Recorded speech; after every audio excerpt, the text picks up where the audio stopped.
जोंनि बर' हारिया मोनसे सनानि न'खौ गारनानै मोनसे गहालि न'आव हाबहैनाय बायदि थगायजादों जोंनि बर' सिख्लाया बर' सेंग्रादों मा जाबावगोन बेफोर गोदान मोनसे आपडेट भिडिअ लाना फैलायबाय आरोना लोगोफोर भिडिअथ' नोंसोरो गोबां नुगासिनो दं फेसबुकआव पुरा गोबां भाइरेल जागासिनो दं लोगोसेनो हौवासानि फ्रड नंगौना नङा बे भिडिअनि जाहोनाव नोंसोरो एसेबाबो मिथिनो हागोन आरोना होमबा दासिमबो साबस्क्राइब खालामना लायाखैबा खालामना लादो आरो शेयार खालामाखैबा खालामना लादो आरो कमेन्ट सेक्सन खिन्थादो मानिफ्राय नायदो होमबा भिडिअखौ नायलांदो होनबा हेलौ हेलौ हेलौ दासो खोनाबाय औ खोनाबायना दासो खोनादों आंबो नै मोजां औ औ ब्रादार ओमफ्राय थारमाने बुस्थुआ जाहैबाय आंबोथ' खोनादों खोनानाया गवायाव दं होननानै ओमफ्राय मानसिया मा गवायाव दं आरो ना गवायाव दंलै गवायाव दं गवायाव दं आच्छा मानसिया मा हाबा जाखानाय नामा हौवायाबो मालाय हाबा जाखानायलै हौवाया बे आं दे जेब्ला आइडि हरदों ना औ नोंनो बेयाव सब गामिनि एड्रेसखौ गवा गभर्नमेन्टआव नायगिरबाथाय सब आइडि एड्रेसखौ बिनि गामिनि एड्रेसखौ मोनजोबो आच्छा आच्छा जेराव रुम भारा थादों बे परबरिमाव बे समाव 2013आव बे समाव बियो फैनानै सिकिउरिटि मावफैदों बियो आच्छा आच्छा बे सिकिउरिटि मावनाय समाव रुमनि मालिकनो एप्लिकेसन होनांगौना पुलिस फर्म खालामनायाव औ औ औ बियो गावनि न'खरनि आइडि नङाबा बे पुलिस फर्म खालामनो हाया नालाय एप्लिकेसन नंगौ नंगौ होमबासो रुम भारा थानो मोनो ना ओमफ्राय बियो जाहैबाय बे गभर्नमेन्ट कर्ट बाद बानायनायावबो बिदि नांगौ जायो थारमाने आरो जोंनि आसामनिनो प्रुफ नांगौ जायोना आच्छा ओमफ्राय बे प्रुफआव बिखौ गामिनि डिटेल्सखौ मोनजोबो आरो नागिरनानै थारमाने होमबाथ' बे दुनियाखौ जामासो बानायगासिनो बिसोरो इउ एस थांदों होननानै थगायदों इउ एस गैया इयो गवानिसो गवायावसो सिकिउरिटि मावखाग्रा इयो दा माबायाव मावो रेस्टुरेन्टआव खामानि मावो बियो मानसिया आच्छा आच्छा ओरैनो लोगो मोनखांखाबाय आरो ना नोंसोरो आगोल लोगो मोननाय माने आंनि लोगो बङाइगावनि सोमखोर होननायाव हरदों आङो थारमाने बिसोरलाय आंजों थादोंमोन 2013आवनो सिकिउरिटि मावजाबनाय होननानै बेनिफ्राय आरो सोमदोनाबो हरबाय बिबो आंजोंनो दंफायोमोन बिराद आंजोंनो आगोल लोगो मोनखानाय खामानि मावनायाव होननानै बेनिफ्राय आरो दा बियो दा उमुक थुमुक जागासिनो दं होनना बुंबाय पाहारलिम दङ बिसोरो पाहारलिमखै दङ आच्छा पामुलिम होननायखै दंसो थारमाने बिसोरनि पुलिस थानाया माबा गोलैदो कुलुवा गोलैयो कुलुवा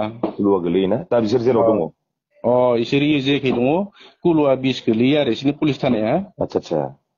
बेखेनसेखै दंजोबो आरो बिसोरो दा गैया थगायदोंसो बिसोरो एख' इउस गैया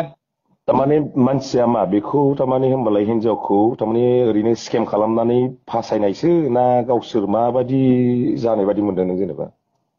आंनि अनुमानाव बै सेंग्राया बेखौ फास्थायदोंसोलै बेनो जागोन आंनिबा फास्थायदो थारमाने बिनि गोसोखौ जेसे हागौ थारमाने बोनानै खिलायनाय इन्जय खालामनोसो लुगैनाय खालामना लानाय जे बिदिसो एख' गैया बियो सेंग्राया इयो खामानि मावग्रासो इयो थारमाने नों हिनजावाबोथ' बुजिनांगौमोन ना सासे मोजां न'खरनि मानसि बियो एफा मोजां आरो बेबो एफा बेबायदि मानसिनि माबायाव गोजावलाबायनाय मानाय बिदिथ' जानो नाङामोन ना बियो बिदिनोथ' दा बेखौबो बिदि खालामबाय आरो दा गोसोखौ फाग्लि खालामनाय रखम जादों मानसिया थारमाने ओरैबायदि जाबावदों जाहैदों थारमाने बिमाया सुइजारलेण्डनि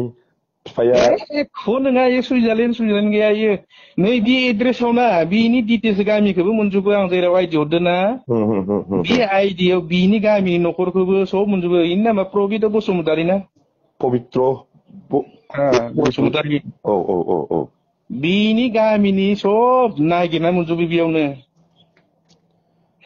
एख' गैया इयो गवासो थायो आसरित मानसिलै ओरैनोथ' रिपर्टआ फैखादों जोंनियाव गवायाव दं होननानै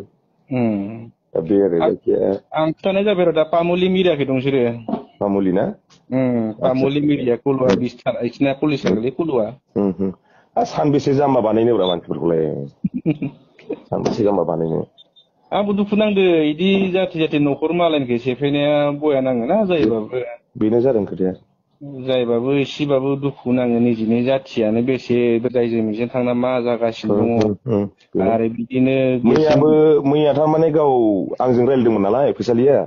ओमफ्राय बेवहाय गावबोथ' बुंहरबाय आं ओरैबायदि मादों होननानै ओमफ्राय आंबो साना हसियानो माखासे बुस्थुखौ एनालाइस खालामा हसिया आं मोनसे भिडिअ होदोंमोन ना मैया भिडिअ होदोंमोन आङो थारमाने आं उनावहाय सानफिनबाय आं बुस्थुआथ' माने अनेक बुस्थुखौ आं सानदों आरो गोथौयै ओमफ्राय बिदिथ' जाथावनो हानाय नङा जुदि सुइजारलेण्डनि मानसि मारबा इउएसए नि मानसि मारबा ओंखायनो आं दा मोनसे भिडिअ बानायबावदों आं बेनाव स्टेटमेन्टखौ बिदों आङो गैया बिसोरो एख' सुइजारलेण्ड गैया बिसोर बेंगालरबो थाङाखै डाइरेक्ट कर्नाटकआव हरसे थाफैदों कर्नाटकआव हरसे थाफैनायखौ मिथिदों आङो नेटआव नायदोंमोन ना नेटआव नायनायाव कर्नाटकआव माबा नांदोंमोन रेंक नांदोंमोन ओमफ्राय उनाव गवा बर्डाराव अखानायै फुङाव मोनफैदों बिसोरो गवायाव आतसा गवायाव मोनफैनानै बिसोरो ओमफ्राय सुइस अफ आं खालामबावदोंमोन मबाइलखौ इनावबो फन खालामदोंमोन आङो आतसा बेनिफ्राय इयाव खालामनायाव गैया सुइस अफ आंखौ हमानो दानिया बेखौनोथ' फनखौनो मानसिया हाबा जाखानायसै आरो ना आरो हाबा जाखानायसोलै आतसा फास्थायदोसो बेखौ इनि गोसोखौ फुस्लायनानै फास्थायनानैसो लानाय रखम जादों माबा मोनसे खालामनासो लाबोनायलै इखो जि फस्थायदोसो नङाबा इदिबो गोसो गलिनाय नङाना इबो नंगौ दा बिसोर सानैजोंनो न'आव थांनानै फटक बियो न'आव थांदोंबो फटक लाना फैलायनानै न'आव थांनानै नायामोन एटासआव खारबोदों बिसोरो आं होनदोंमोन एटासआव हरनायावनो लोगो लोगो हमनो हायोमोन बेखौ स्टेसनाव होननानै बुंदोंमोन आं न'खरनि मानसिफोरखौ सिबाखौ फन खालामदोंमोन आं बेखौलाय लोगो लोगोनो हमनो हायोमोन बेयाव माने इमान गोदाव सोराव दोननां बिसोरखौलाय होननानै जेबो नङा डिटेल्सआथ' लासै लासै फैगासिनोखा बेखौ आरो दुनियाखौलाय सानबेसे जामा बानायनो बिसोरलाय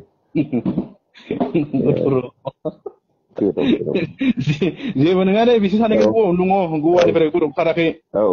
जागोन दे जायखिया आं नोंजों कन्टेक्टआव थाबाय थागोन दे फंबाय जागोन दे आंथ' मिथिखादानो हमबाथो मोनखागोनानो जों होननानै जोंथ' खारबोखायाना जोंथ' आरो थाखानाय आउटआव होननानै नंगौ जों आरो नायबायसो दं होननानै फैबाय थादों जोङो ओरैनो गवायावनो दं नोंसोरो गवायावनो दं आङो आतसा दे जागोन दे फंबाय होनबा दे कन्टेक्टआव थाबाय थागोन दे आंजों दे जागोन दे स' लोगोफोर नोंसोर नायखाबाय जन आदाया माने रायलायनानै डिटेल्सखौ लाहरबाय आरो ना नों माने थार बाथ्राया मामोन माने बेखायनो खबर लाबाय आरो थार बाथ्राया दा नोंसोर खोनाखाबाय आं बारा बुंला आरोना लोगोफोर भिडिअखौ जुदि मोजां नांदोंबा लाइक कमेन्ट साबसक्राइब खालामनो दाबाव बेसेना शेयार खालामनो जाय बिथाङा दाबो सेम मिथियाखै मिथिनो हागोन आरोना भिडिअ